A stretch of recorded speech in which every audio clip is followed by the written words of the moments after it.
Pulse of the People, Alabama.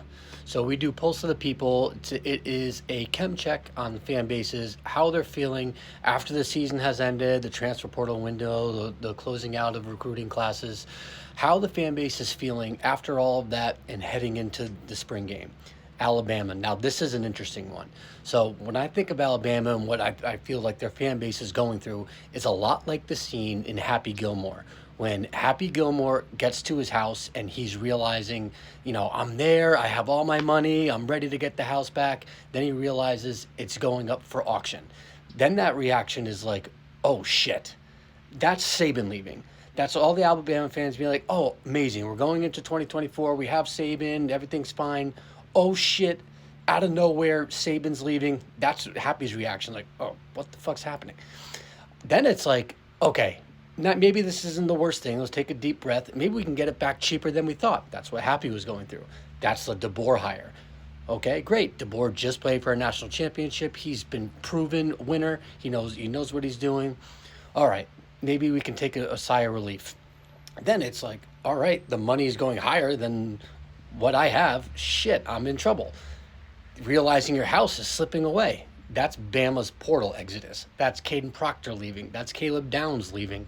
That is Julian Sayin committing to Ohio State. That's half of your team going to Florida State.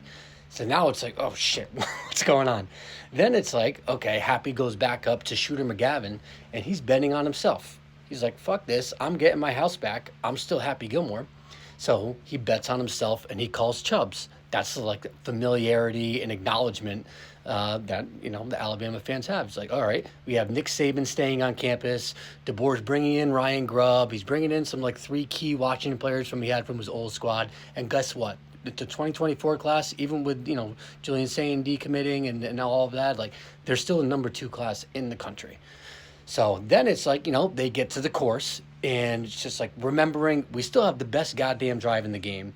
I'm still gonna drive the ball 50 yards, 100 yards further than you can, maybe outside of Georgia. All we need to do is learn how to putt. It's all in the hips, right? That's all they got to do is learn how to navigate the SEC without Saban. Now, say that, tongue in cheek, like that will be a hard thing to do. But I feel like that sequence of events is how Alabama fans like have been feeling through this, now off season after the season has ended. So DeBoer overall, I think was a really good hire. I think really the biggest question for me, and I think it's a question on a lot of people's minds, is can he recruit the South? Just because he hasn't done it before doesn't mean that he can't. But it still remains to be seen a question mark. Now, bringing in Ryan Williams, a guy that was committed to Alabama before Nick Saban retired, decommitted and then commits back. That's a pretty big win for DeBoer there early on, but there's still a lot of room to go there. So can he live up to the expectation of delivering number 1 recruiting classes? Like, I think 10 out of the last 14 years, Alabama has had the number 1 recruiting class. So they take home the recruiting crown damn near every year. And if they're not first, they're second, or I think the lowest they've finished is like 5th. So can DeBoer live up to that expectation? Can he sell the Script A and the Crimson as the destination for college football and for your growth and potential to go to the NFL like Nick Saban did? And another question I have is, what can the NIL improve? A lot of these kids that had previously been committed to playing for Bama and that are on the team have taken the quote unquote, people are calling it the Saban discount. Whereas like these kids know that being coached under Saban will go a lot further than a bag that you'll get up front playing for another school. Let's call them Oklahoma State. Right? If Oklahoma State ends up offering you more money than Bama, right? Well, you'll probably still choose Bama because you know what the ceiling is there versus what you perceive ceiling will be at Oklahoma State. So now that Saban is not there, can the NIL keep up with that? So I think there's still a lot to be learned there. Still ways to go. Another thing I want to point to is that their returning production. They have Bill Connolly released his returning production for the upcoming year. They have a 44% returning production. That's good for 115th out of 134 FBS schools. So this will be damn near brand new team that Alabama's going to be trotting out on the field there come this fall. So how are they going to fare with that? That's not normally a question that Bama needs to answer. Normally, it's just like it's reload, and they have a lot of guys returning, and it's smooth sailing though. So this is something that is going to be tough and a challenge for Bama as they enter in this new SEC with the introduction of Texas and Oklahoma, and now no more divisions.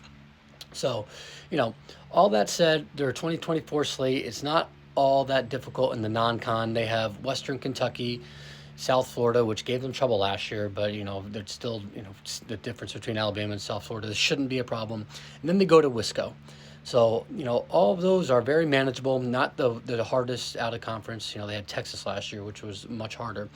So, but they have a pretty tough schedule for the rest of the season. They host Georgia, they go to Neyland, who will likely be an improved team under Nico.